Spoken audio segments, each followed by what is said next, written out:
Good evening everyone. कैसे हैं आप सब? आई होप कि आप सब ठीक होंगे। तो आज का हमारा टॉपिक है टाइप्स ऑफ इमरजेंसी। हमारे इंडिया में 3 टाइप की इमरजेंसी लगाई जाती है: नेशनल इमरजेंसी, स्टेट इमरजेंसी और फाइनेंशियल इमरजेंसी, जो आज तक कभी लगी नहीं है। तो पहले हम आते हैं नेशनल इमरजेंसी में, जो आर्टिकल 352 के अंडर आता है। और ये इमरजेंसी कब लागू होती है? जब हमारे देश में वॉर लाइक सिचुएशन हो जाए, एक्सटर्नल एग्रेशन हो जाए या आर्म्ड रेबेलियन हो जाए, जिसको पहले इंटरनल इमरजेंसी कहते थे। तो ऐसी जब सिचुएशन क्रिएट हो जाती है तो ये नेशनल इमरजेंसी क्रिएट लग जाती है। प्रेसिडेंट इसको डिक्लेयर करता है। प्रेसिडेंट इसको डिक्लेयर करता है on the advice of written advice of council of ministers. अब ये जो एक्सटर्नल एग्रेशन है, ये फर्स्ट टाइम 1962 में आया, जब चाइना के साथ हमारा वॉर हुआ, तब फर्स्ट टाइम इसको नेशनल इमरजेंसी को डिक्लेयर किया गया। उसके बाद 1971 में जब पाकिस्तान के साथ हमारा वॉर हुआ, तब भी एक्सटर्नल एग्रेशन को डिक्लेयर किया गया। उसके बाद 1975 में जब इंटरनल इमरजेंसी हुई थी, जब हमारे देश की सिक्योरिटी बहुत ज़्यादा खतरे में थी, तो तब भी ये लागू किया गया, जिस टाइम इंदिरा गांधी की गवर्नमेंट थी। और अब इस इंटरनल इमरजेंसी को आर्म्ड रेबेलियन कहा जाता है। अब इसको चेंज किया गया आर्म्ड रेबेलियन में 44 अमेंडमेंट 1978 में। आर्म्ड रेबेलियन होता है जब ग्रुप ऑफ पीपल वेपन का यूज़ करे किसी गवर्नमेंट को गिराने के लिए और अटैक करे पुलिस पे। और इस नेशनल इमरजेंसी में आर्टिकल 20 और 21 कभी भी सस्पेंड नहीं होते। हाँ, पहले होते थे, लेकिन 44 कॉन्स्टिट्यूशन अमेंडमेंट के बाद इन राइट्स को प्रोटेक्ट किया गया, ताकि बेसिक ह्यूमन राइट्स को भी प्रोटेक्ट किया जाए। अंडर आर्टिकल 359 और बाकी सारे जितने भी आर्टिकल्स होते हैं उनको सस्पेंड किया जाता है अंडर आर्टिकल 359। आर्टिकल 20 क्या बताता है?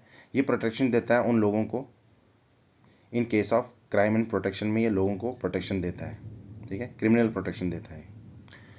अब इसका अप्रूवल चाहिए बोथ हाउसेज से विद इन 1 मंथ, और इसकी ड्यूरेशन होती है 6 मंथ, और इसमें चाहिए स्पेशल मेजॉरिटी, ठीक है। Majority of total membership plus 2/3 of member present and voting, ये होता है स्पेशल मेजॉरिटी।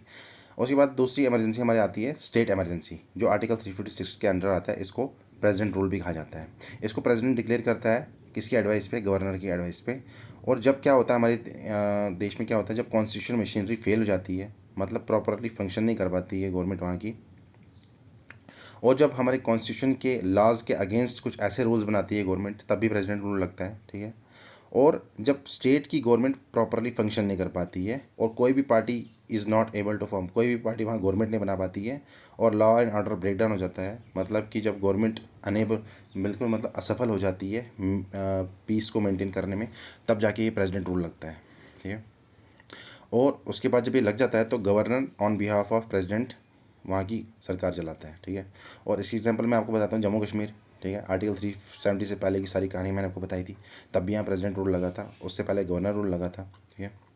मणिपुर 1 साल तक वहाँ प्रेसिडेंट रूल रहा, और बिहार में भी बहुत टाइम ये प्रेसिडेंट रूल लग चुका है, ठीक है। इसके लिए रिक्वायर्ड चाहिए स्पेशल मेजॉरिटी चाहिए, इसके लिए सिंपल मेजॉरिटी चाहिए, मतलब मेंबर प्रेजेंट एंड वोटिंग, बस।